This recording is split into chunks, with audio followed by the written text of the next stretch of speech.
Satuan pendidikan itu harus benar-benar berpihak kepada siswanya, pada muridnya. Semua keputusan yang diambil haruslah menomorsatukan murid dan pembelajaran. Bagaimana agar layanan pembelajaran menjadi baik untuk siswanya.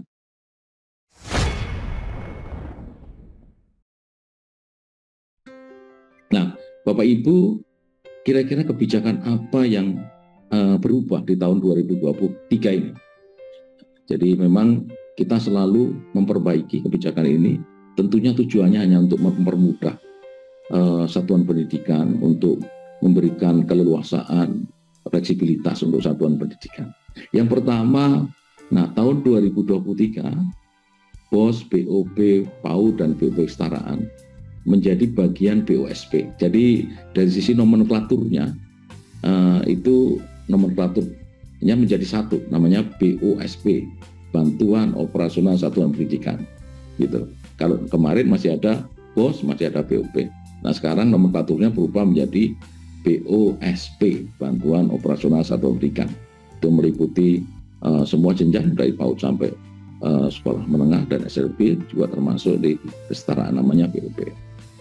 Nah catatannya di sini, dana BOS merupakan jenis menu kegiatan dari program dana bantuan operasional satuan pendidikan yang bersumber dari dana alokasi khusus non-fisik. BOS dan BOP merupakan jenis menu kegiatan di BOSP. Dana BOS dan BOP reguler dan kinerja merupakan klasifikasi dari jenis menu kegiatan itu. Jadi memang payungnya namanya BOSP lagi, bukan BOS sendiri, BOP sendiri, tapi namanya BOSP. Kemudian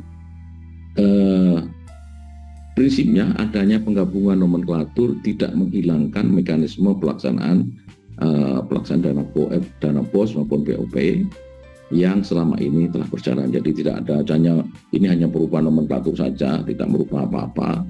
Kemudian penggabungan nomenklatur dimaksudkan untuk menyederhanakan dan memudahkan dalam pemanfaatan dana cadangan. Jadi karena kalau kemarin itu di kota-kota, BOS sendiri, BOP sendiri, kalau nanti BOS-nya kurang, BOP-nya sisa, itu untuk bisa saling dimanfaatkan itu agak sulit, karena itu dikemas dalam sebuah perpres, sehingga agar menjadi satu nomenklatur, agar bisa fleksibel untuk bisa saling mengisi, dijadikan satu nomenklatur namanya BOSP. Terus saja slide berikutnya.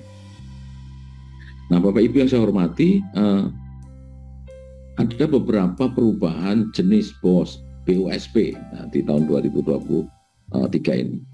Jadi kalau untuk satuan pendidikan SD, SMP, SMA, SMK, SLB itu memang ada BOS reguler, kemudian ada BOS kinerja. Nah, BOS kinerjanya itu kemarin ada BOS kinerja untuk dua, yaitu untuk satuan pendidikan yang menjadi sekolah penggerak, yang sudah mendapatkan SK menjadi sekolah penggerak, itu akan mendapat BOS kinerja. Kemudian yang kedua, BOS kinerja sekolah yang prestasi. Ya, prestasi itu karena memang di satuan pendidikan itu menghasilkan talenta-talenta, ya, siswa-siswa yang berprestasi dalam olimpiade, baik di tingkat internasional maupun nasional. Kemudian ada tambahan BOS kinerja sekolah berkemajuan terbaik. Nah, ini diukur dari hasil AN-nya. Jadi seluruh satuan pendidikan semua jenjang yang untuk SD, SMP, SMA, SLB yang prestasi AN-nya itu 15 besar terbaik di kabupaten kotanya, itu akan ada tambahan BOS kinerja. Jadi 15% terbaik satuan pendidikan di kabupaten kota maupun di provinsinya itu akan mendapatkan bantuan BOS kinerja untuk sekolahnya.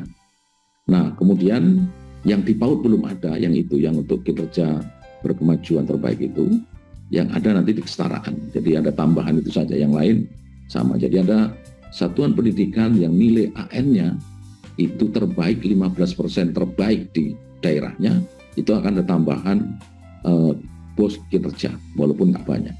Nah, itu juga akan dilihat dari terbaik dan delta kenaikan dari tahun sebelumnya. Jadi misalnya tahun 2021 kemarin nilainya rata-rata 2,5 begitu, menjadi 2,8 misalnya, itu naik 0,3 poin, itu akan tentunya, dan itu 15% terbaik di kabupaten kotanya itu akan mendapat tambahan pos kinerja. Ini perubahan tentang jenis-jenis dari bantuan operasional sekolah satuan pendidikan. Terus saja. Nah, kemudian kalau kita lihat anggaran yang disiapkan oleh pemerintah untuk dana POSP itu totalnya ada 59,8 triliun, naik sekitar 0,5% yang tahun sebelumnya, tahun 2022 itu 58,79%. Dan rinciannya seperti di slide ini, untuk pos reguler itu dari SD, SMP, SMA, SMK, SLB itu ada 51 triliun, 51,6. Kemudian pos kinerjanya totalnya untuk jenjang yang saya sebutkan tadi 1,65%. Kemudian untuk yang BOP PAUD itu jumlah satuan pendidikannya ada yang reguler itu 182.000. Kalau tadi yang pos regulernya kan ada 217 199 satuan pendidikan. Kemudian untuk yang BOP untuk PAUD-nya 182.000, itu kira-kira 3,8 triliun. Kemudian untuk BOP kesetaraan yang jumlah satuan pendidikannya itu 8.161, uangnya sekitar 1,4 triliun. Dan ada cadangan buffer, ya, ini untuk kalau ada selisih dalam perhitungan, itu ada cadangan sekitar 267 miliar untuk pembiayaan dana pos dan BOP ini yang jadikan satu namanya POSP. Terus saja. Nah, Bapak Ibu yang saya hormati, kami ulangi lagi, jadi syarat dan kriteria penerima pos reguler dan kinerja tidak mengalami perubahan, kecuali ada pada pos kinerja prestasi dan kinerja berkemajuan terbaik tadi, memang ada perubahan sedikit. Jadi syarat dan kriterianya, ya mohon Bapak Ibu, terutama Bapak Ibu kepala sekolah dan Bapak Ibu kepala dinas, jangan sampai ada satuan pendidikan yang tidak memenuhi syarat dan kriteria ini. Yang pertama misalnya memiliki NPSN yang terdata pada aplikasi Dapodik. Nah, ini tentunya kalau tidak ada ini nggak bisa gitu. Yang kedua, telah mengisi dan melakukan pemutakhiran data pada aplikasi Dapodik sesuai dengan kondisi real, itu paling lambat setiap tahun, paling lambat itu 31 Agustus tahun berjalannya.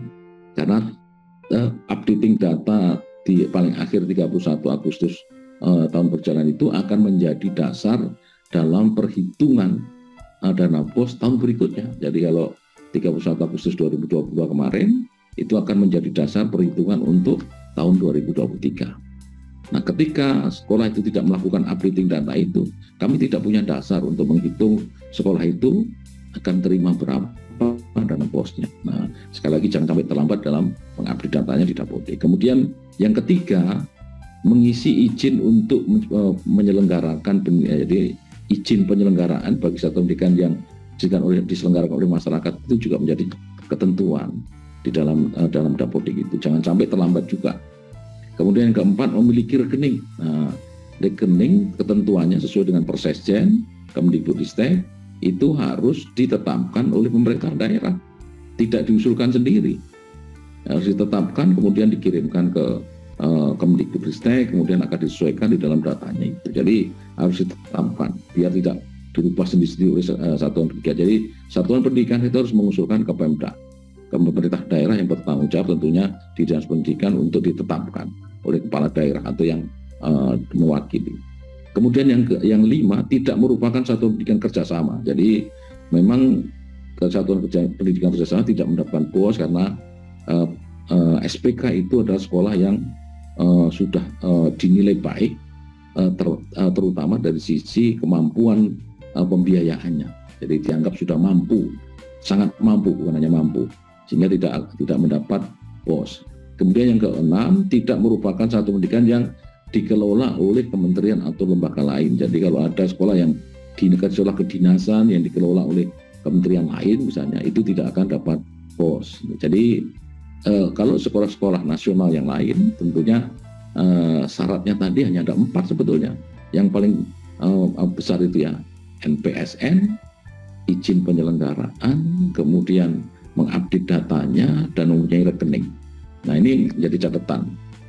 Nah, kemudian kalau yang mendapatkan BOS kinerja karena prestasi itu apa? Tentunya sekolah yang menerima dana BOS reguler, kemudian pernah memperoleh paling sedikit mendapatkan penghargaan, satu penghargaan atau medali, sertifikat prestasi pada ajang talenta, baik di tingkat provinsi nasional maupun internasional. Itu catatannya yang untuk BOS kinerja prestasi ya. Kemudian tidak termasuk sekolah yang ditetapkan sebagai pelaksana sekolah penggerak atau SMK pusat unggulan. Tidak di luar itu. Kalau itu memang sudah ada pendanaan tersendiri. Nah, ini saya kira catatan-catatan ya, kriteria, syarat dan kriteria dari penerima BOS reguler dan kinerja. Ini yang untuk tadi yang BOS reguler dan BOS kinerja prestasi. Nah, yang berikutnya, slide berikutnya. Nah, ini untuk yang BOS dan BOP kinerja untuk sekolah penggerak itu tentunya memang syaratnya sudah menerima dana BOS reguler. Kalau tidak ya nggak bisa, telah ditetapkan oleh kementerian sebagai pelaksana program sekolah penggerak. Jadi kalau belum ditetapkan juga tidak bisa menerima.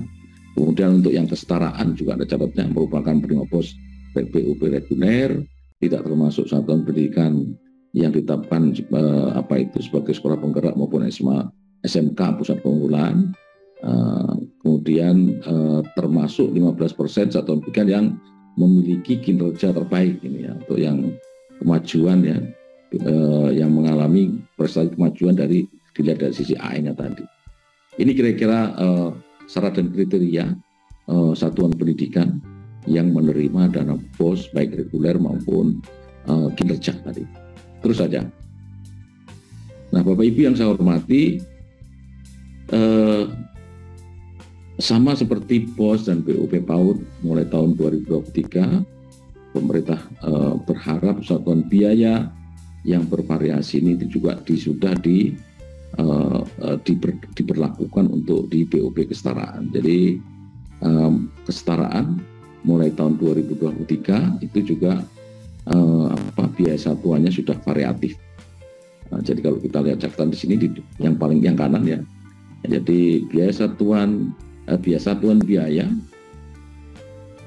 berbeda antara wilayah, dihitung berdasarkan indeks kemahalan konstruksi tiap wilayah kabupaten kota. Kemudian rentang nilai biaya satuan untuk kesetaraan ya di sini. Kalau yang BOS yang SD sampai sekolah menengah dan PAUD kan sudah sejak tahun 21 dan 22 kemarin. Nah, ini untuk 23 kesetaraan juga sudah biaya satuannya sudah variatif atau sudah majmuk. Terus saja. Nah, ini juga saya kira yang ada perubahan.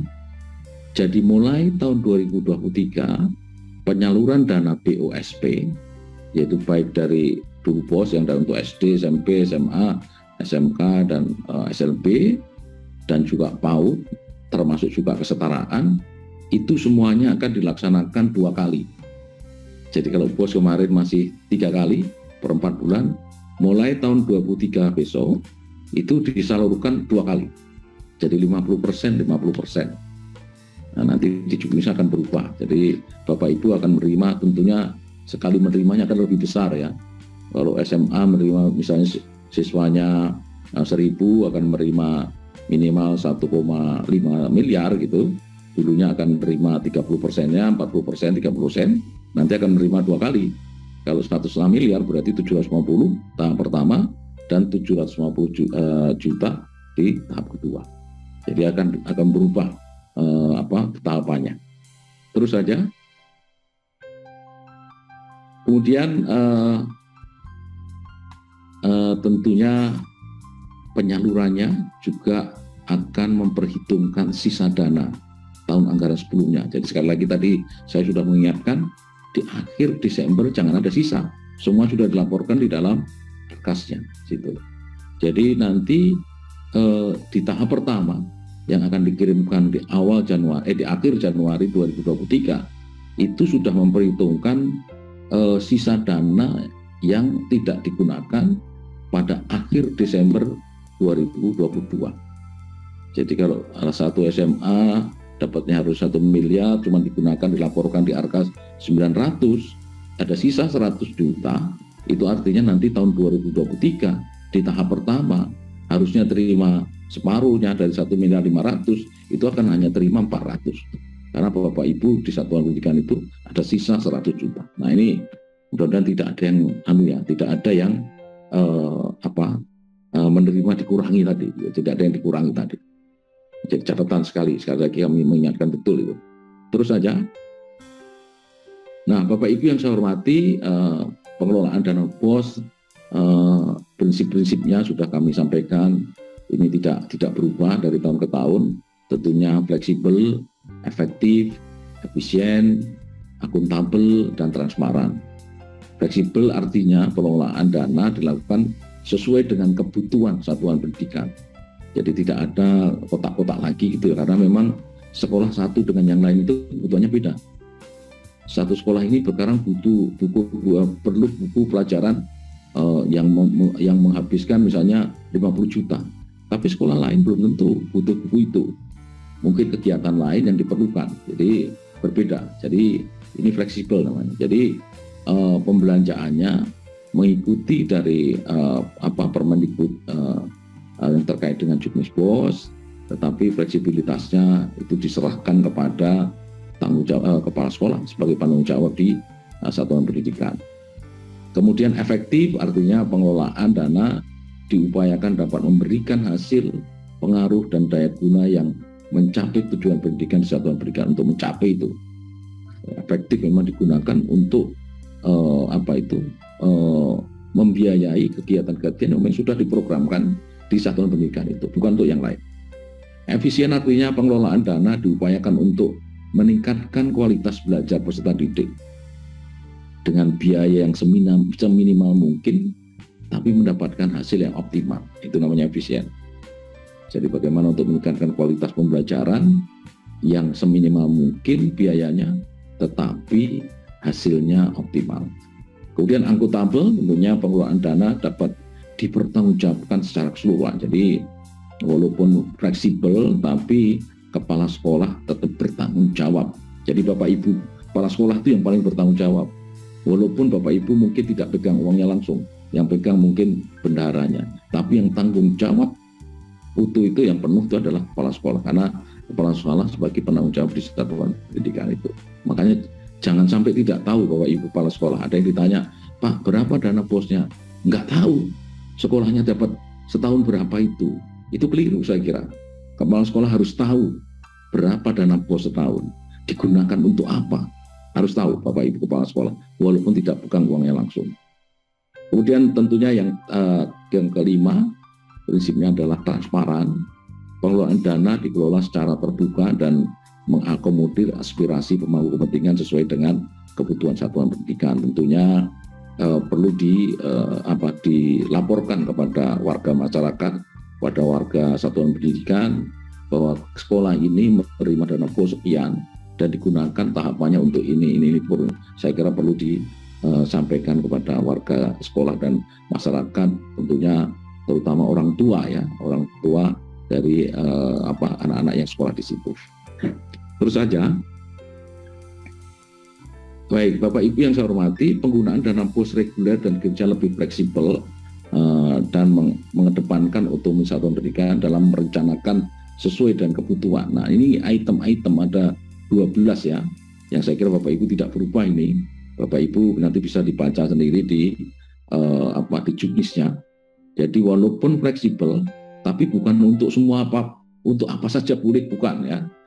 Intinya bahwa dana BOS itu digunakan untuk membiayai operasional satuan pendidikan. Bukan untuk dipinjamkan ke mertuanya, bukan diberikan untuk adiknya, tetapi untuk operasional pendidikan. Tapi penggunaannya itu fleksibel. Jadi artinya jangan fleksibel itu dianggap seluas-luasnya untuk apa saja boleh. Itu tidak. Jadi ada 12 item besar yang ada di Juknis, nanti Bapak Ibu bisa didiskusikan, di satuan pendidikan oleh semua warga satuan pendidikan, dan bisa diskusikan juga untuk antar satuan pendidikan juga bisa apabila pemahaman untuk penggunaan itu belum dirasa belum diketahui. Nah, itu bisa didiskusikan. Nanti dibaca sendiri, ada di di juknisnya nanti. Kemudian terus saja sama ini juga untuk penggunaan BOP PAUD-nya reguler, itu ada 10 hal, 10 besar, ini juga ada di juknis, nanti tolong dibaca. Dari mulai untuk biaya penerimaan peserta baru sampai untuk memberikan insentif untuk guru honorer, itu ada semua di sini. Nah, aturannya seperti apa, tolong nanti diperdalam di dalam juknisnya. Terus saja. Kemudian yang untuk BOS BOP kinerja sekolah penggerak, ini juga ada di situ ketentuannya untuk apa saja, itu ada 4 item. Kemudian untuk kinerja satuan pendidikan yang prestasi, untuk apa saja anggarannya, itu juga ada di sini. Dan untuk yang kesetaraan kinerja berkemajuan terbaik tadi, yang karena nilai AN-nya itu terbaik di kabupaten kotanya atau di provinsi, atau ada delta kenaikan yang cukup besar, itu nanti juga ada 2 hal yang bisa digunakan di sini. Untuk apa saja itu ada di sini, bisa digunakan. Terus saja. Kemudian pelaporan. Nah, ini saya kira ini juga menjadi penting. Selain menjadi syarat penyaluran, tadi sudah saya sampaikan bahwa untuk laporan itu menjadi syarat penyaluran. Mulai tahun 2023 akan diberlakukan skema pemotongan penyaluran bagi satuan yang terlambat menyampaikan laporan. Nah, ini ketentuan baru ya. Jadi yang pertama tentang pelaporan. Pelaporan tiap tahapan menjadi syarat penyaluran. Jadi laporan keseluruhan tahun 2022, jadi tahun sebelumnya, itu menjadi syarat tahun penyaluran tahap pertama tahun 23. Jadi penyaluran tahap pertama 23 itu syaratnya pelaporan akhir dari 2022. Kemudian laporan tahap 1 di tahun 2023 itu menjadi syarat untuk penyaluran tahap kedua. Dan minimal telah merealisasikan paling sedikit 50%.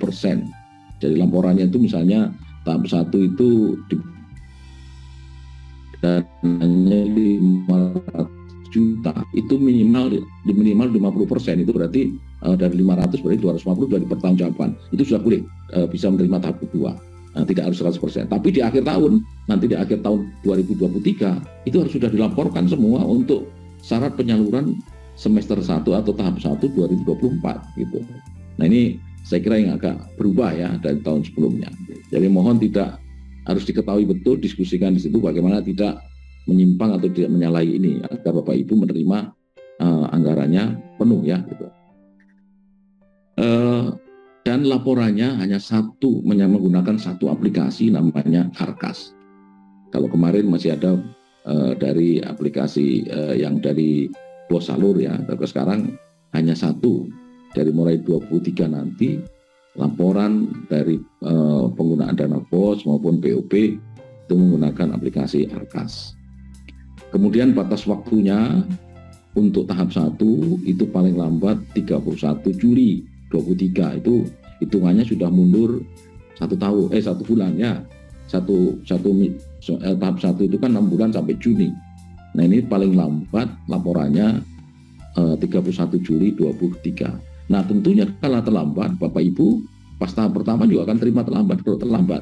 Tapi kalau Bapak Ibu melaporkannya di akhir Juni, tentunya Juli nanti sudah bisa mendapat yang tahap 2. Tapi kita kasih tinggal waktu sampai 31 Juli 23. Kalau terlambat sebulan, nanti di slide berikutnya akan ada berapa dendanya gitu ya. Jadi yang akan dipotong berapa persen itu ada. Jadi ini sudah menjadi kesepakatan dengan Kementerian Keuangan dan Bappenas bahwa kita harus memperlakukan itu nanti. Kemudian tahap kedua itu paling lambat 31 Januari. Jadi tahap 2 itu kan berakhir sebetulnya 31 Desember. Tapi akan diberlakukan yang dianggap terlambat itu kalau melaporkan melebihi dari 31 Januari. Itu baru dianggap terlambat. Walaupun harusnya 30 Desember sudah selesai. gitu. Ini jadi ketentuan yang baru. Terus saja. Kemudian pelaporan yang lain jadi juga sama ya dengan yang tadi, yang pelaporan dana BOP, PAUD dan kesetaraan selain menjadi syarat penyaluran mulai tahun 23 akan diberlakukan skema pemotongan penyaluran bagi satuan pendidikan. Itu hampir sama. Ya, jadi tadi ketentuan waktunya juga sama. Gitu. Terus saja. Nah, ini yang terakhir. Jadi Bapak Ibu, jadi tadi misalnya laporan tahap 1. Itu kan harusnya tahap 1 itu sampai 31 Juni sudah selesai. Kemudian kalau sudah dilaporkan, berarti tahap kedua Juli sudah diterima. Tapi kan paling lambat tadi dilaporkan, dikasih waktu, tenggang waktu 1 bulan dari tahap 1. Jadi 31 Juli. Kalau melewati 31 Juli, kalau misalnya menyampaikan laporannya baru Agustus, itu tahap 2-nya akan dipotong 2%. Kalau lewat dari Agustus masuk September baru laporan, itu dipotong lagi 3%. Kalau terlambat lagi baru Oktober dilaporkan, itu dipotong 4%. Sehingga nanti untuk penyaluran tahap keduanya itu akan dipotong 4% kalau terlambat sampai Oktober. Nah, ini menurut saya ketentuan baru. Nah, mohon Bapak Ibu, kenapa demikian? Karena ini untuk menertibkan, biar agar Bapak Ibu, karena Bapak Ibu menerima anggaran dari APBN, tentunya itu anggaran dari negara itu dari rakyat. Nah, tentunya Bapak Ibu punya kewajiban untuk melaporkan. Ya, kenapa dikasih denda? Agar tidak terlambat sebetulnya maksudnya. Biar Bapak Ibu melaporkan tepat waktu. Gitu. Jadi diberi punishment agar sebetulnya memberikan pelajaran agar tidak terlambat.